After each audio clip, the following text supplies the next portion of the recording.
ಅತಂತ್ರವಾದ ವೃತ್ತಿನಿರತ ಪತ್ರ ಬರಹಗಾರರ ಬದುಕು. ಪತ್ರ ಬರಹಗಾರರನ್ನ ಸಂಘಟಿಸಲು ರಾಜ್ಯಾದ್ಯಂತ ಪ್ರವಾಸ. ಪತ್ರ ಬರಹಗಾರರ ಒಕ್ಕೂಟದ ರಾಜ್ಯ ಸಂಚಾಲಕ ಪ್ರಕಾಶ್ ರಾಜ್ ಅರಸ್ ಘೋಷಣೆ.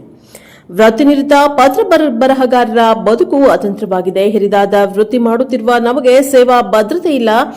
ನಾಗರಿಕ ಜನಸ್ನೇಹಿಯಾಗಿರುವ ನಮಗೆ ವೃತ್ತಿ ಭದ್ರತೆ ಬೇಕು. ಆದ್ದರಿಂದ ನಮ್ಮ ಮನವಿಗಳನ್ನು ರಾಜ್ಯ ಸರ್ಕಾರವು ಮಾನವೀಯ ನೆಲೆಗಟ್ಟಿನ ಆಧಾರದ ಮೇಲೆ ಬಗೆಹರಿಸಿಕೊಡಬೇಕು ಎಂದು ಪತ್ರ ಬರಹಗಾರರಾದ ಒಕ್ಕೂಟದ ರಾಜ್ಯ ಸಂಚಾಲಕ ಪ್ರಕಾಶ್ ರಾಜ್ ಅರಸ್ ಆಗ್ರಹಿಸಿದರು. ಅವರೊಂದು ಕೃಷ್ಣರಾಜಪೇಟೆ ಪಟ್ಟಣದಲ್ಲಿ ನಡೆದ ಪತ್ರ ಬರಹಗಾರರ ಸಂಘದ ಸಮಾಲೋಚನಾ ಸಭೆಯಲ್ಲಿ ಭಾಗವಹಿಸಿ ಮಾತನಾಡಿದರು.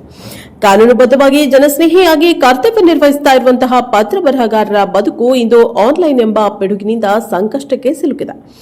ನಮ್ಮ ಕೆಲಸಕ್ಕೆ ಸೇವಾ ಭದ್ರತೆ ಇಲ್ಲ. ರಾಜ್ಯ ಸರ್ಕಾರವು ನಮ್ಮ ಸಂವಿಧಾನಬದ್ಧವಾದ ಬೇಡಿಕೆಗಳಿಗೆ ಮಾನವೀಯ ನೆಲೆಗಟ್ಟಿನ ಆಧಾರದ ಮೇಲೆ ಪ್ರಾಮಾಣಿಕ ಸ್ಪಂದನೆ ಮಾಡದಿರುವುದರಿಂದ ರಾಜ್ಯಾದ್ಯಂತ ಜನಸ್ನೇಹಿಯಾಗಿ ಕೆಲಸ ಮಾಡುತ್ತಿರುವ ಪತ್ರ ಬರಹಗಾರರಾದ ನಾವು ಬೀದಿಗೆ ಬೀಳಬೇಕಾದ ಪರಿಸ್ಥಿತಿ ನಿರ್ಮಾಣವಾಗಿದೆ ಎಂದು ಆತಂಕವನ್ನ ವ್ಯಕ್ತಪಡಿಸಿದರು.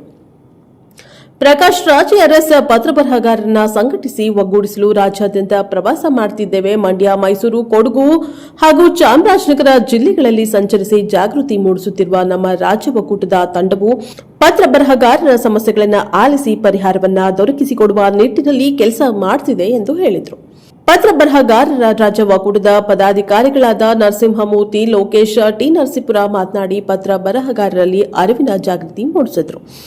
ಸಮಾಲೋಚನಾ ಸಭೆಯಲ್ಲಿ ಪತ್ರ ಬರಹಗಾರರ ಸಂಘದ ತಾಲೂಕಾ ಘಟಕದ ಗೌರವಾಧ್ಯಕ್ಷ ಕೆಸಿ ವೆಂಕಟರಾಮು, ಅಧ್ಯಕ್ಷ ಶಿವಲಿಂಗೇಗೌಡ, ಉಪಾಧ್ಯಕ್ಷ ಕೆಎಸ್ ನಾಗರಾಜು, ಕಾರ್ಯದರ್ಶಿ ಹರೀಶ್ ಕುಮಾರ್, ಪದಾಧಿಕಾರಿಗಳಾದ ಮುರುಗೇಶ್, ಶಂಕರ್ನಾಗ್, ನರಸಿಂಹಮೂರ್ತಿ, ಮಹದೇವಸ್ವಾಮಿ, ಸಾವಿತ್ರ ಹೆಗಡೆ, ಮಂಜುನಾಥ, ಹರೀಶ್ ಕುಮಾರ್, ಬಸವರಾಜ್ ಬಾಬು, ಸಣ್ಣಸ್ವಾಮಿ, ಮೆಳ್ಳಳ್ಳಿ, ಮಹದೇವು, ಶ್ರೀನಿವಾಸ ಮೂರ್ತಿ ಮತ್ತಿತರರು ಉಪಸ್ಥಿತರಿದ್ದರು.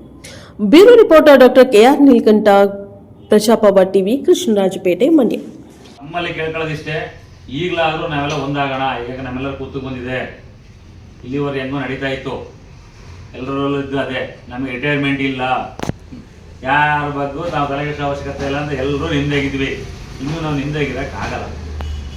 ದಯಮಾಡಿ ಎಲ್ಲ ಎಚ್ಚೆತ್ಕೊಳ್ಳಿ. ನಿಮ್ಮ ಕೆಲಸ ಕಾರ್ಯ ಇದ್ದೇ ಇರ್ತದೆ. ನನಗೂ ಕೆಲಸ ಕಾರ್ಯ ನಡೀತಾವೆ. ಇವತ್ತು ನಾನು ಸುಮ್ಮನೆ ಬಂದಿಲ್ಲ, ನನ್ನ ನಾಲ್ಕು ಕೆಲಸ ಇಷ್ಟು ನಡೀತಾವೆ. ಆದರೂ ನಾನು ಅಲ್ಲಿ ಇರ್ಬೋದಾಗಿತ್ತು. ನನ್ನ ನೋಡಲ್ಲಿ ಯಾಕೆ ಇಲ್ಲಿ ಬಂದಿದ್ದೀನಿ? ನಾವು ಇಲ್ಲಿ ಏನಾಗುತ್ತೆ, ನಮ್ಮ ಜನಗಳು ಬರೋದಿಷ್ಟೇ. ಬಿಡು, ಎಲ್ಲರೂ ಹೋದಾಗ ನನಗೂ ಆಯ್ತದೆ.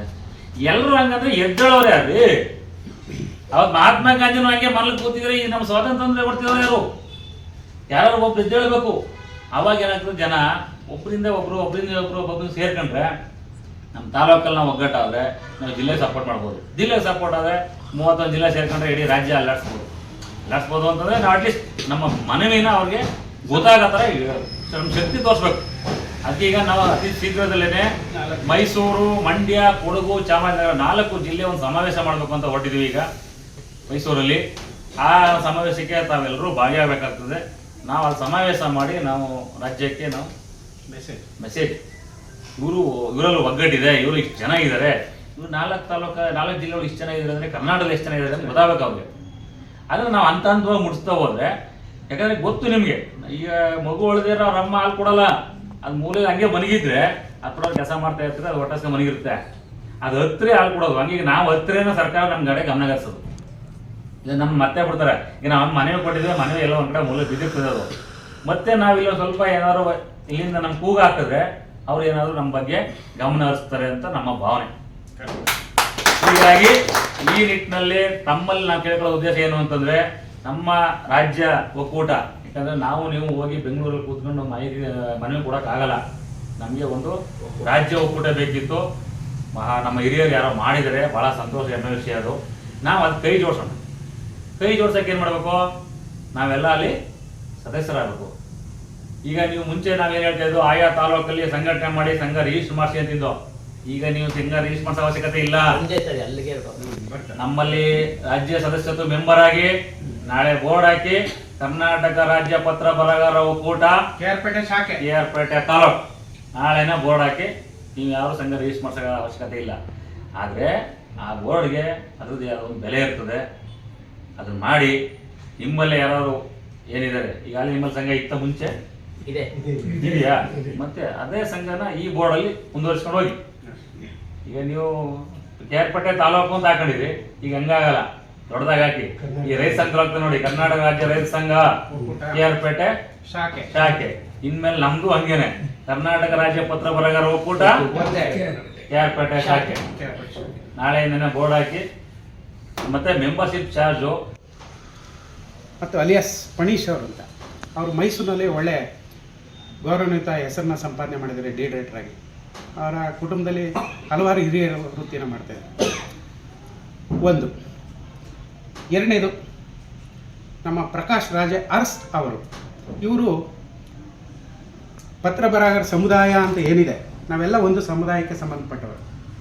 ಈ ಸಮುದಾಯಕ್ಕೆ ಸಂಬಂಧಪಟ್ಟವ್ರ ಪರವಾಗಿ ನಾವು ಯಾಕೆ ಒಳ್ಳೆ ಕೆಲಸಗಳನ್ನು ನಾವು ಮಾಡಬಾರ್ದು, ಎಲ್ಲರ ಅಭಿಪ್ರಾಯ ಸಲಹೆ ಕೊಡ್ತಾರೆ. ಮತ್ತು ಕೇಂದ್ರ ಸಮಿತಿ ದೇಶಗಳ ಬಗ್ಗೆ ಯಾಕೆ ಬಿಡುಗಡೆ ಮಾಡಬಾರ್ದು, ನಮ್ಮ ಜೀವನದಲ್ಲಿ ಕೆಲಸ ಇದ್ದೇ ಇರ್ತದೆ, ಇವತ್ತಿಗೂ ಕೆಲಸಗಳಿದ್ದಾವೆ, ಮಾಡಬೇಕು ಅಂತ ಬಂತು. ಒಂದು ಸರಳವಾಗಿ ನನಗೆ ಹೇಳ್ಕೊಳ್ಳೋಕೆ ಇಷ್ಟ ಇದರಿಂದ ಅವ್ರ ಬಗ್ಗೆ ಎರಡು ಮಾತುಗಳನ್ನ ನಾನು ಹೇಳಕ್ಕೆ ಇಷ್ಟಪಡ್ತೀನಿ. ಮತ್ತು ಅವರು ಹೀಗೆ ಸುಮಾರು ವರ್ಷಗಳ ಹಿಂದೆಯೇ ಪತ್ರ ಬರಹಗಾರರು ಮತ್ತು ಚಾಪಾ ಕಾಗದ ಮಾರಾಟಗಾರರು ಅಂತ ಏನಿದ್ರು, ಅಂಥ ಸಂದರ್ಭದಲ್ಲೇ ಒಂದು ಒಕ್ಕೂಟವನ್ನು ಸೇರಿಸಿ ಆ ತಾಲೂಕು ಮಟ್ಟದಲ್ಲಿ ಒಂದು ಸೇವೆಯನ್ನು ಸಲ್ಲಿಸಿದ್ದಾರೆ. ಆ ಒಂದು ಗುರುತಿನ ಹೆಜ್ಜೆ ಇವತ್ತು ನಮಗೆ ಇಲ್ಲಿವರೆಗೂ ಕರ್ಕೊಂಬರೋದಕ್ಕೆ ಕಾರಣ ಆಗ್ತದೆ. ಈ ನಮ್ಮ ನರಸಿಂಹಮೂರ್ತಿ ಅವರು ಇದ್ದಾರಲ್ಲ, ಅವರು ಇಡೀ ಒಟ್ಟಾರೆ ಕರ್ನಾಟಕ ರಾಜ್ಯ ಪತ್ರ ಬರಹಗಾರರ ಒಕ್ಕೂಟ ಅಂತ ರಚನೆ ಆಗಬೇಕು ಅಂತ ಹೇಳಿ ಯಾರೋ ಪುಣ್ಯಾತ್ಮರು ಹಿರಿಯರು ಉತ್ತರ ಕರ್ನಾಟಕ ಮತ್ತು ಮಧ್ಯ ಕರ್ನಾಟಕದವರು ಚಿಂತನಾಕಾರರೆಲ್ಲ ಸೇರಿ ಅಲ್ಲಿ ದಾವಣಗೆರೆ ಮಧ್ಯ ಕರ್ನಾಟಕ ಇದ್ದರಿಂದ ಇಡೀ ಕರ್ನಾಟಕಕ್ಕೆ ಎಲ್ಲ ಭಾಗದವರು ಮಧ್ಯ ಕರ್ನಾಟಕಕ್ಕೆ ಸೇರೋಕ್ಕೆ ಅನುಕೂಲ ಆಗುತ್ತೆ ಅಂತಕ್ಕಂಥ ಒಂದು ಆಶಾಭಾವನೆಯನ್ನು ವ್ಯಕ್ತಪಡಿಸಿ ಅವರು ದಾವಣಗೆರೆಯಲ್ಲಿ ಈ ಒಂದು ಸಂಸ್ಥಾಪನೆಯನ್ನು ಮಾಡೋದಕ್ಕೆ ಕೈ ಜೋಡಿಸುವ ಪ್ರಾರಂಭಿಕ ಹಂತದಲ್ಲಿ ರಾಜ್ಯ ಮಟ್ಟದ ವಿವಿಧ ಜಿಲ್ಲೆಗಳಿಂದ ಸ್ವಲ್ಪ ಜನಗಳು ಅಸೆಂಬ್ಲ್ ಆಗಿ ಇವತ್ತು ನಾವು ಈ ರೂಪಕ್ಕೆ ಕೇರ್ಪೇಟೆದಲ್ಲಿ ನಾವೆಲ್ಲ ಇಲ್ಲಿ ಒಂದು ಭಾಗಿಯಾಗಿದ್ದೀವಿ. ಅಂದರೆ ಅದಕ್ಕೆ ನಮ್ಮ ರಾಜ್ಯದ ಒಕ್ಕೂಟ ಕಾರಣ ಅಂತ ಹೇಳೋದಕ್ಕೆ ನಾನು ಈ ಸಂದರ್ಭದಲ್ಲಿ ನಿಮ್ಮೆಲ್ಲರೂ ನಾನು ಇಷ್ಟಪಡ್ತೀನಿ.